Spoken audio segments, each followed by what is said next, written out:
અમદાવાદના બાવળામાં તસ્કરો બેફામ બન્યા છે। દીકરીના મામેરા માટેના દાગીનાની ચોરી કરી લીધી। મકાનમાંથી સોના ચાંદીના દાગીનાની ચોરી કરાઈ। તિજોરીનું લોક તોડીને ચોરીને અંજામ આપ્યો।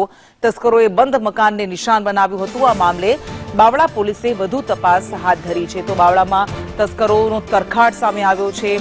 બંધ મકાનમાં ચોરી કરવામાં આવી।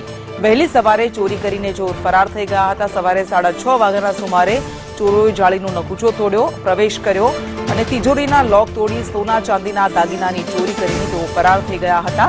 આ ઘટનાની જાણ બાવળા પોલીસ કરવામાં આવી છે। પોલીસ ઘટના સ્થળે પહોંચી અને તપાસ હાથ ધરાઈ।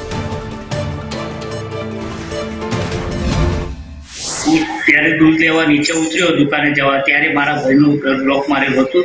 દૂધ લઈને પાછો આવ્યો ત્યારે પણ લોક મારેલું હતું। એ પછી હું સવારનો ચા પાણી કરી નાસ્તો કરી મારી નોકરી પર જવા નીકળ્યો ત્યારે તેમનું ઘરનું આકડીઓ જાળી હતી તે તૂટેલ હતી અને અજાણા શખ્સો ઘરમાં આવી કમસે કમ 9 લાખ રૂપિયા જેવા દાગીના હતા બંને છોકરીના મામેરા, તે લોકોને ફરાર થઈ ગયેલ છે। તો આ કાર્ય જલ્દી સરકાર કરે, પોલીસ ખાતું અને અમને જલ્દી ન્યાય અપાવે, તે મારી નમ્ર મદદ છે।